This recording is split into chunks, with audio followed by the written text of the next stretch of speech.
नमस्कार दोस्तों, मैं अमित कुमार आप सभी का बहुत बहुत स्वागत करता हूं आपके अपने YouTube चैनल पर जिसका नाम है लर्निंग टाइम। तो साथियों, हाल ही में आपका जो उत्तराखंड टेट का एग्जाम हुआ है उसकी यहां पर मैं आपको आंसर की डिस्कस करने वाला हूं।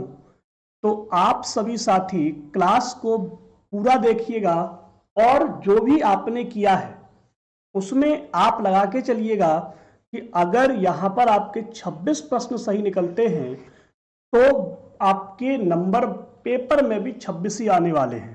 ठीक है, तो ये जो आपका पेपर है संस्कृत का, मैं यहां पर संस्कृत के पेपर को डिस्कस करूंगा और कोशिश की जाएगी कि शाम को आपको ईवीएस का पेपर भी हम डिस्कस कर सकें। तो आपसे यहां पर कहा है कि घूर्णति इतस्य अर्थ अस्ति। देखिए, घूर्णति माने होता है घूमना, और अगर हम बात करें कि इनमें दिए गए ऑप्शंस में से कौन सा सही हो सकता है, तो प्रवेशिति माने क्या होगा, प्रवेश करना होगा। जिग्रति माने किसी से हम घृणा टाइप करते हैं उसकी बात हो रही है। किसी की रक्षा करना परिरक्षति होगा। और परिभ्रमति माने क्या होगा कि घूमना। तो यानी कि यहां पर आपका answer will be the C option. ठीक है, परितः इतस्य योगे विभक्ति होती, परितः के योग में कौन सी विभक्ति होती है। तो आपने यदि संस्कृत को सही से पढ़ा है तो कारक वाले में चैप्टर में यह प्रश्न आपका बनता है कि अभितः परितः समया निक्साहा प्रतियोगे अपि द्वितीया। इसका मतलब यह होता है कि इसका जो सही जवाब होगा वो बी ऑप्शन हो जाएगा। इसी प्रकार से हम नीचे वाले प्रश्न को देखने का प्रयास करेंगे कि आर्यभट्टेन का सिद्धांत प्रतिपादित। देखिए, आर्यभट्ट के आने से पहले, ठीक है, माना यह जाता था कि सूर्य चलता है और पृथ्वी स्थिर रहती है। यह पहले माना जाता था। यह एक रूढ़िबद्धता थी कि सूर्य जो है वो क्या होता है, चलता है, एक तरफ से चलना शुरू करता है और दूसरी तरफ जाके छिप जाता है। लेकिन आर्यभट्ट ने जो सिद्धांत प्रतिपादित किया वो सिद्धांत क्या था कि पृथ्वी चलती है और सूर्य अचल है। यानी कि answer is the B option. अगर हम इसे अपठित गद्यांश पे देखने का प्रयास करें तो आपको यहां पर दो चीजें दिखाई देंगी। मैं आपको लेके चलता हूं अपठित गद्यांश पर, क्योंकि आप लोगों ने अपठित गद्यांश से आंसर निकाला होगा तो कंफ्यूज हुए होंगे क्योंकि उल्टा दिया है। देखिए, यहां क्या लिखा है, सूर्य अचल पृथ्वी चला, पृथ्वी स्वकीय अपेक्षे घूर्णति। मतलब पृथ्वी क्या करती है, अपने अक्ष पर भी घूमती है और क्या सूर्य के चारों ओर भी घूमती है। ठीक है, तो सूर्य क्या है, यहां पर अचल है और पृथ्वी चलती है। एक तो यह बात हो गई, एक प्रश्न तो आपका यहां से निकल के आया। दूसरा, आर्यभट्टेन पृथ्वी स्थिरा वर्तते, पृथ्वी स्थिर है, इस प्रचलित रूढ़बद्धत्व को, रूढ़ पद्धति को, रूढ़बद्धता को क्या किया, परिवर्तित किया, मतलब दोस्त खत्म किया। मतलब ये कि जो दूसरा वाला प्रश्न आपका बनता है वहां पर यह बात बिल्कुल सही है। कौन सी वाली, ये वाली, इस रूढ़बद्धता को यहां पर खत्म किया। ठीक है, यानी कि यहां भी आपका बी ऑप्शन है और यहां भी आपका बी ऑप्शन है। अब बात आती है आर्यभट्ट की वेधशाला कहां पर है। तो अगर आप इस अपठित गद्यांश को पढ़ेंगे तो आपको बड़े बड़े अक्षरों में दिखाई देगा कि पाटलिपुत्र के निकट आर्यभट्ट की वेधशाला है। समझ गए, समझ गए कि नहीं समझे। तो इस तरीके से आपने यहां पर क्या देखा कि जो पाटलिपुत्र के निकट आपकी क्या है, वेधशाला। इसका उत्तर आपको मिल गया। इसी प्रकार से मैं आपको इनका भी उत्तर बताता हूं। 66 प्रश्न नंबर, बाल्यकाले विद्या परामुख कह आसीत। देखिए, बाल्यकाल में विद्या परामुख कैसा था। यहां पर अगर आप उत्तर खोजने जाएंगे, ठीक है, उत्तर जब आप खोजने जाएंगे तो परामुख शब्द दिखाई देगा आपको, और परामुख शब्द के तुरंत बाद ही आपको दुष्ट बुद्धि दिखाई देती है। बाल्य वयसी विद्या परामुख सह केचित बुद्धि हो गया। यानी कि सिंपल सी बात। तो अब मैं क्या करने वाला हूं आपके साथ, मैं सीधे सीधे आंसर बताने वाला हूं। तो यहां पर आपका बी ऑप्शन हो जाएगा, दुष्ट बुद्धि। ठीक है, इसी प्रकार से हम लोग नीचे की तरफ चलते हैं तो इसके बाकी के प्रश्नों को भी देख पाएंगे। अगर आपको वीडियो पसंद आया हो आंसर्स मेरे द्वारा बताए गए आपको समझ में आ रहे हो तो वीडियो को लाइक कर दीजिएगा, अपने दोस्तों के साथ शेयर कर दीजिएगा, जिससे कि वे भी जो आपका संस्कृत का जो पेपर जो साथी आपके देकर आए हैं वे भी सही आंसर तक पहुंच सके। जब आप आंसर को खोजने का प्रयास करते हो, ग्रामांतर कथम परिस्थिति, देखिए मैं आपको दिखा सकता हूं लेकिन अभी नहीं दिखाऊंगा, अब आपको बाद में दिखाऊंगा। तो इसका उत्तर आपको बी ऑप्शन समझ में आएगा, धनार्णम। ठीक है, मैं अभी दिखा दूंगा आपको। मार्गे कुत्र कीड़ंती स्म, तो इसका उत्तर है नरंतो मार्गे, यानी कि डी ऑप्शन। ठीक, और मैं चारों ऑप्शन आपको बता देता हूं क्योंकि मैंने खोज लिए हैं, तब फिर आपको इकट्ठा दिखाऊंगा तो आपको समझ में सारे आ जाएंगे। ठीक है, कीदृश बालका उवाच, देखिए कौन बालक बोला, तो देखिए वो जो बालक जिसने बोला था ना वो उद्दंड बालक था, और किससे बोला, तो वो प्रच्छन्न भाग्य से बोला। ठीक है, कौन बोला, बालक किससे बोला, तो उद्दंड बालक उवाच। ठीक है, अब देखो आप लोग सोच रहे होंगे कि सर ने ये कैसे बता दिए सारे, तो आप लोगों को मैं दिखाता हूं यहां पे। देखिए ननंतो मार्ग वाला एक प्रश्न था। ठीक है, तो कि कहां पर खेला गया, तो कतमत्र ननंतो विषमय मार्गे कीड़त। ठीक है, एक का उत्तर ये था। दूसरे का उत्तर ग्रामांतर प्रतिष्ठा था, तो धनार्णम बताया था आपको। ठीक, इसी प्रकार से उवाच वाली बात आती है, तो उद्दंड बालक बोला।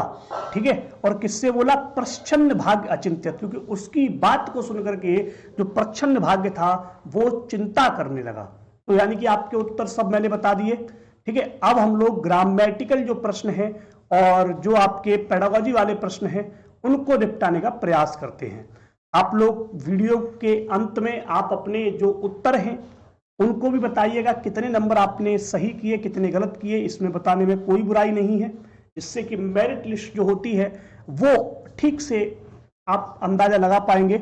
रघुवंश महाकाव्य कति सर्गा संति, तो रघुवंश महाकाव्य में कितने सर्ग हैं, उत्तर आता है 19, यानी कि एकोनविंशति।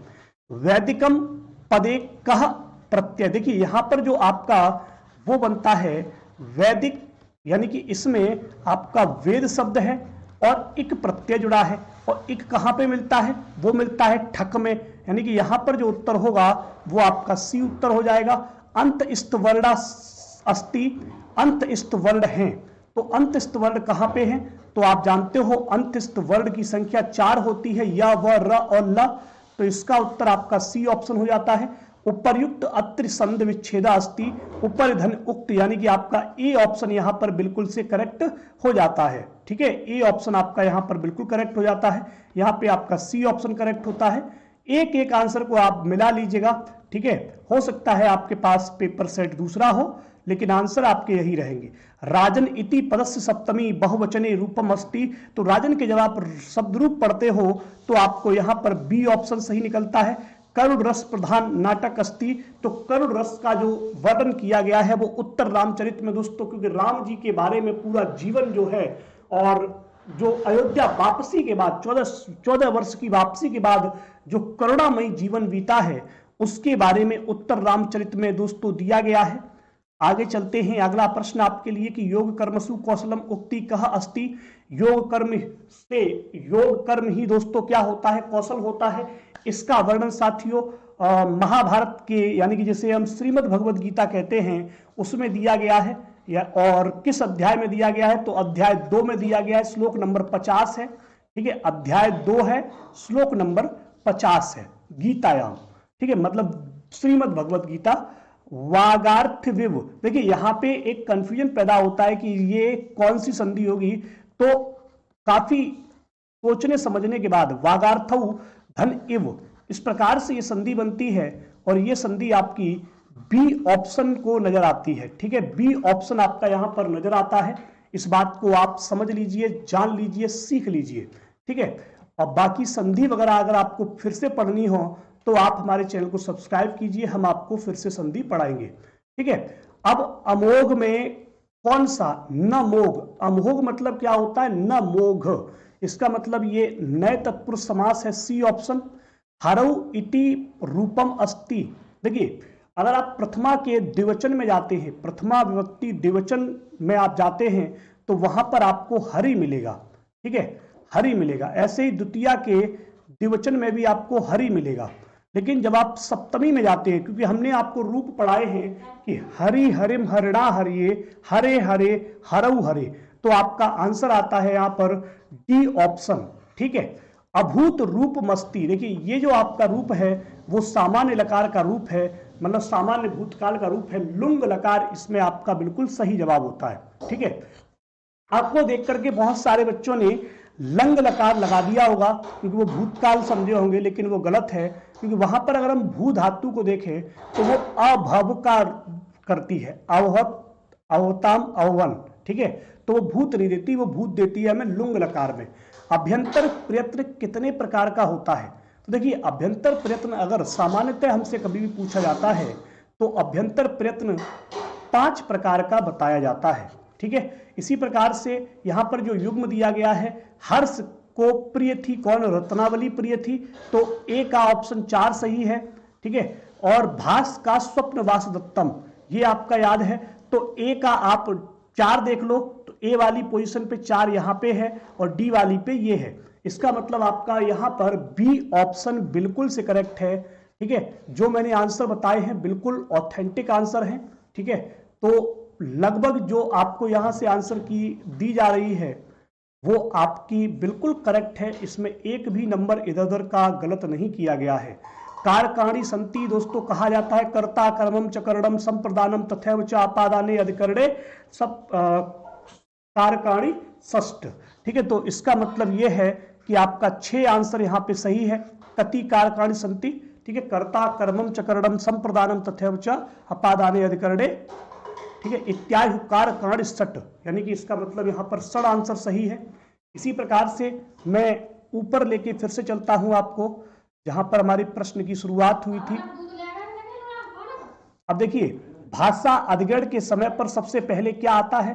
तो देखिए यहां पर थोड़ा सा कंफ्यूजन पैदा होता है कि वर्णमाला अक्षर आते हैं, रूपम अर्थ आता है। देखिए जब हम किसी भी चीज की वर्णमाला सीख लेते हैं तभी तो उसके अर्थ वगैरह के बारे में समझने का प्रयास करेंगे, जब हम शब्द बना लेंगे। तो भाषा अधिग्रहण के समय पर दोस्तों सबसे पहले मेरे अनुसार ए ऑप्शन अक्षर और वर्णमाला सही होगा। ठीक है, छात्राणाम त्रुटि संशोधनम शिक्षक है, जो छात्र की त्रुटि का संशोधन शिक्षक किस प्रकार से करता है? देखिए अगर कोई भी बालक गलती कर देता है तो वहां पर हमें आशावादी प्रवृत्ति को धारण करना चाहिए। ठीक है, तो कि आप बेटा ठीक है आगे से गलती मत करना, हमें आशावादी प्रवृत्ति को ध्यान रखना होगा। सी ऑप्शन आपका यहां पर करेक्ट होगा। पठनम नाम अस्ति, पढ़ना किसे कहते हैं?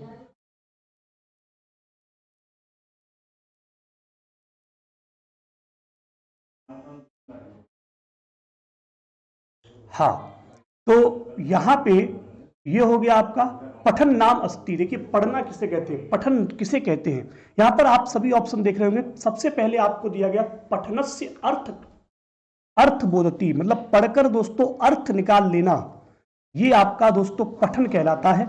बाकी आपका यहां पर सभी ऑप्शन क्या है? गलत है। यहां पर आपका डी ऑप्शन सही होगा। बाकी आप लोगों के पास जो भी सेट हो उसमें आप ऑप्शन जरूर मिला लीजिएगा कि ये ऑप्शन कहां पे दिया है। ठीक है, वरना फिर एक कंफ्यूजन पैदा होगा कि सर ने कुछ और बताया और हमारे में कुछ और है। बालकस्य भाषणाम निम्नाम रूपणाम च ज्ञानम अस्ति एसह एतेन तस्य विकास अस्ति। भाई इस विकास को हम क्या कहेंगे? बालक दोस्तों भाषा के नियमों और रूप को जानता है तो उसे क्या कहने वाले हैं? तो उसे साथियों हम भाषिक सामर्थ्य कहते हैं कि उसने भाषा में सामर्थ्य हासिल कर लिया है। ठीक है, अगला है भाषा अधिगमनार्थम निवेशित पाठस्य कृते प्रामाणिक ग्रंथस्य आवश्यकता किमर्थम भवति। तो भाषा को सीखने जो पाठ में जो दोस्तों निवेश होती है भाषा, उसमें किस ग्रंथ की आवश्यकता होती है, क्या चीज की जरूरत होती है? तो भाई देखिए ग्रंथ की आवश्यकता क्या होती है कि भैया वहां पे एक स्वाभाविकता नजर आ जाए, कि भाषा हमें स्वाभाविक हो, सही सी नजर आ जाए, तो वो आपका सही ऑप्शन सी हो जाता है। इसी प्रकार से निबंध लेखनार्थम शिक्षक छात्रान प्रेरयति सह मुख्यता किम निर्देशति। तो आपका यहां पर सही जवाब क्या होगा? आपका सही जवाब होगा बी ऑप्शन कि स्वानुभाव धारणेन लिखंतु, मतलब स्वयं के अनुभव को धारण करके लिखना। ठीक है, निबंध को अगर मैं चाहता हूं कि बच्चे की हम लेखन कला में सुधार कर सके तो उनके जो स्वयं के अनुभव हैं उनको हम जानने का प्रयास करेंगे।